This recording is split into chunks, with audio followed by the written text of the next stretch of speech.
Training and development.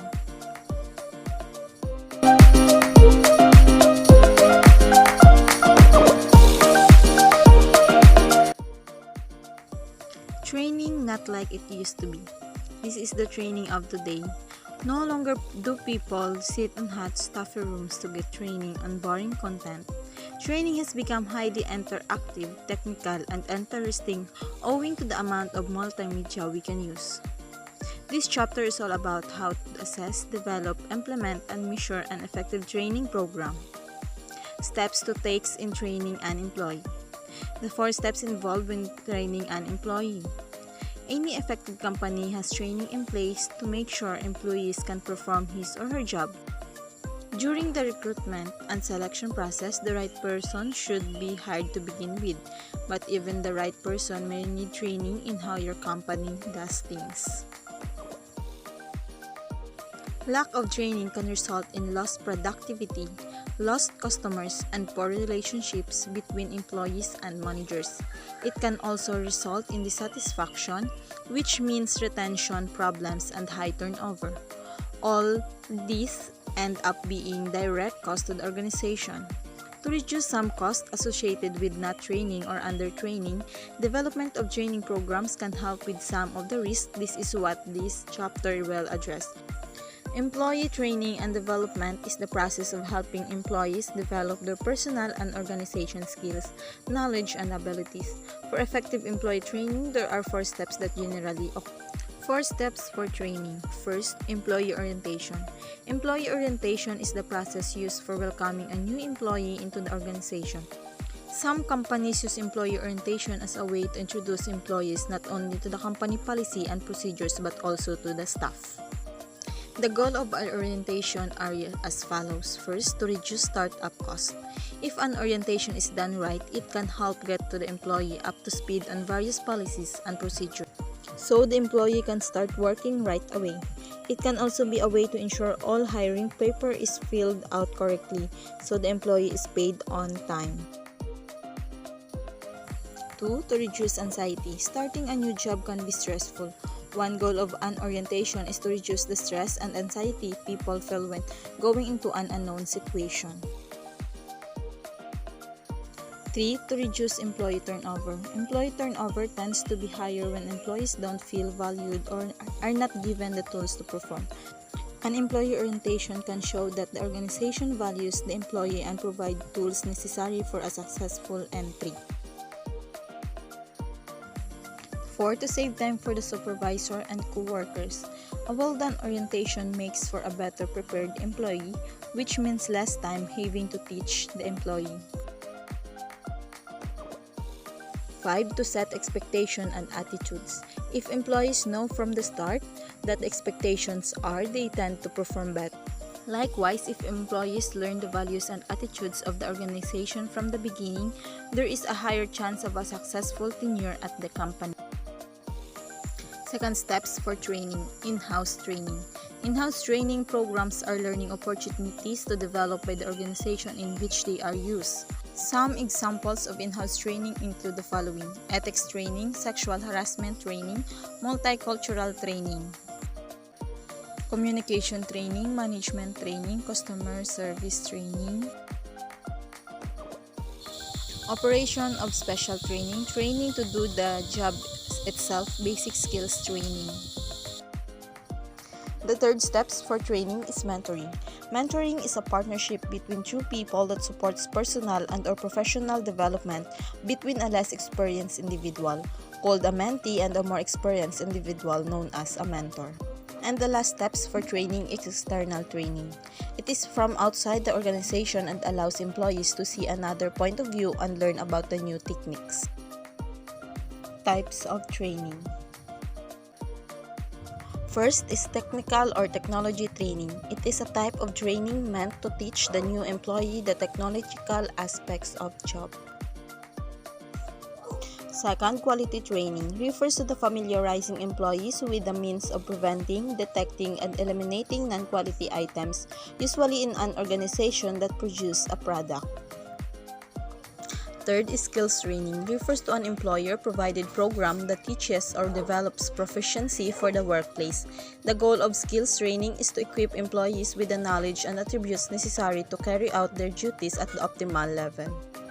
Fourth, soft skills training, refer to personality traits, social grace, communication, and personal habits that are used to characterize relationships with other people.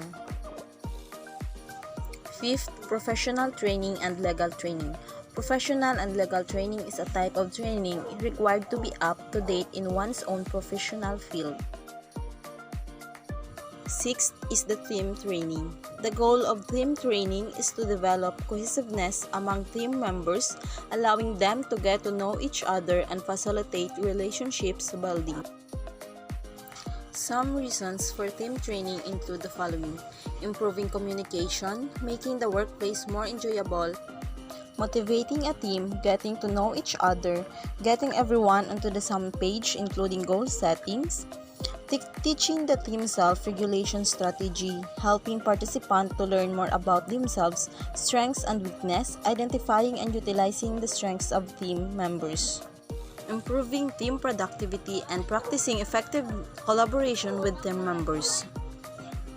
Last is managerial training, is a program that seeks to transition an employee from having a team member to team leader mindset, or in other words, an individual contributor to managing a team. It also focuses on all the various soft skills that aids with enhanced teamwork and productive relationships. Eye safety, first aid, food service safety, hearing protection, asbestos, construction safety, and hazmat safety. Training delivery methods.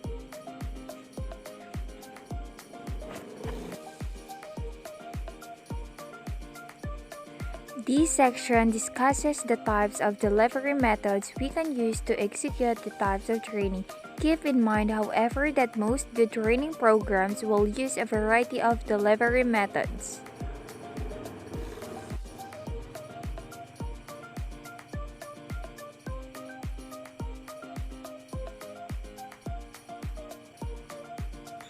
Number 1, on-the-job coaching training delivery. It is one way to facilitate employee skills training. On-the-job coaching refers to an approved person training an employee on the skills necessary to complete tasks. A manager or someone with experience shows the employee how to perform the actual job. Number 2, mentoring and coaching training delivery. Mentoring is also a type of training delivery. A mentor is a trusted, experienced advisor who has direct investment in the development of an employee. Mentoring is a process by which an employee can be trained and developed by an experienced person.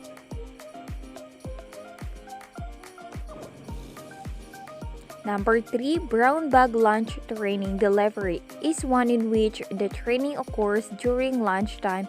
Employees bring their food and someone presents training information to them.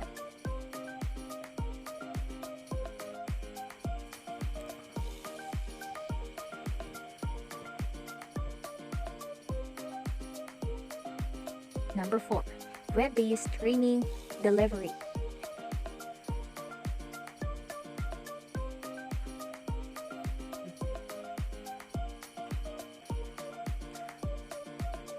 Also known as Internet-Based Training or IBT, e-learning, and online learning, is a form of online training that allows employees to learn anytime, anywhere, providing unparalleled flexibility.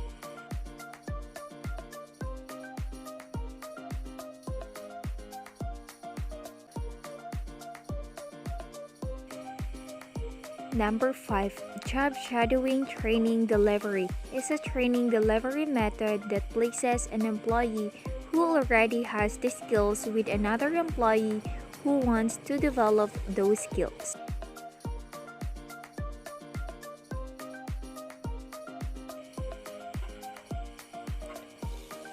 Number 6. Job swapping training delivery is a method for training in which two employees agree to change jobs for a period of time.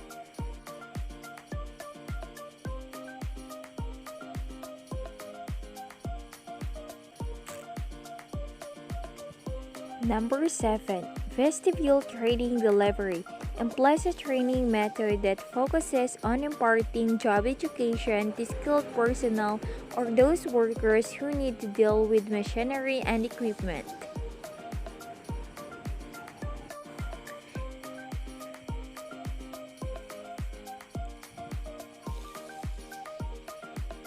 Number 8. International assignment training is an overseas task set by a company to an employee.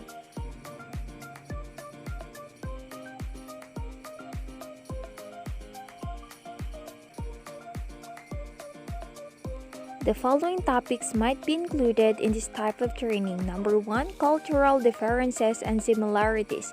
Number 2. Insight and daily living in the country.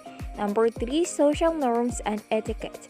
Number 4. Communication training such as language skills. So next is designing a training program. The next step in the training process is to create a training framework that will help guide you as you set up a training program. Information on how to use the framework is included in this section.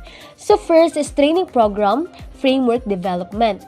Training program framework development refers to the process of creating a structured and comprehensive plan for a training and development initiative within an organization. It involves designing a framework that outlines the objectives, content, delivery methods, and evaluation strategies for training programs. The consideration for developing a training programs are as follows. So first is needs assessment and learning objectives. Number 2 is consideration of learning style. Number 3 is delivery mood. Number 4 is budget. Number 5 is delivery style. Number 6 is audience. Number 7 is content. Number 8 is timeline. Number 9 is communication. And number 10, measuring effectiveness of training. And next is needs assessment. Here are the 3 levels of training needs assessment. Organizational assessment. In this type of needs assessment, we can determine the skills, knowledge, and abilities a company needs to meet its strategic objectives. This type of assessment considers things such as changing demographic and technological trends. Overall, this type of assessment looks at how the organization as a whole can handle its weaknesses while promoting strengths. Number 2 is occupational task or assessment. This type of assessment looks at the specific task, skill, knowledge, and abilities required to do job within the organization. Number 3 is individual assessment. An individual assessment looks at the performance of an individual employee and determine what training should be accomplished for that individual.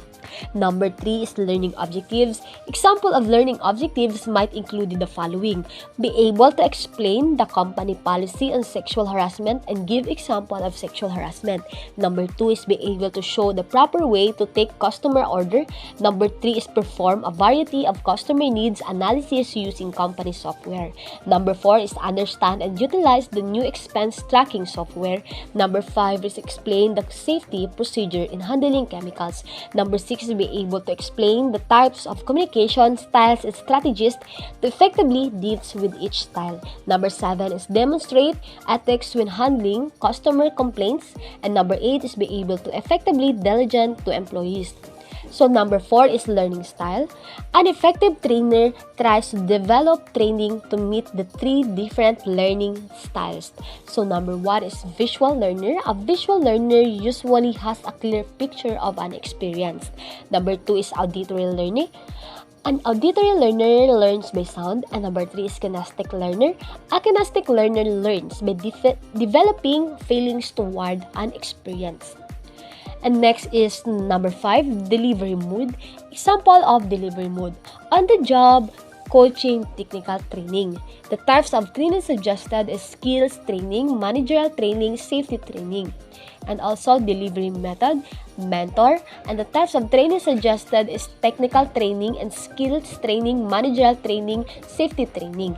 And number 6 is budget. The budget of training program framework development can vary widely depending on several factors, including the size and complexity of the organization, the scope and depth of the training program, the number of participants, and the resources available. And number 7 is delivery style. Organization often combine multiple delivery styles based on their training goals, audience preferences, and available resources.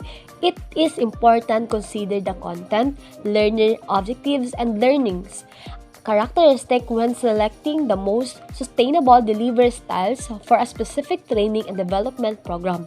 Number 8 is audience.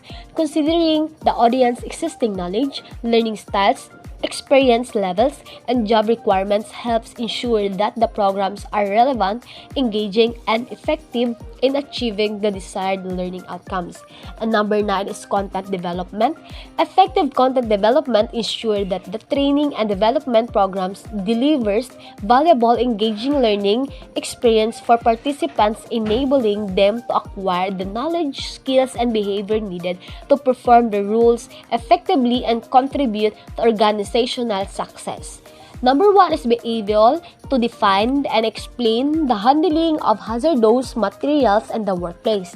Number 2 is be able to utilize the team decision process model. And number 3 is understand the definition of sexual harassment and be able to recognize sexual harassment in the workplace.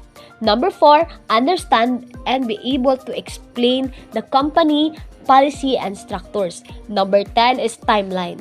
Please note that the timeline provided is an estimate and the actual duration can vary based on the specific requirements and resources available.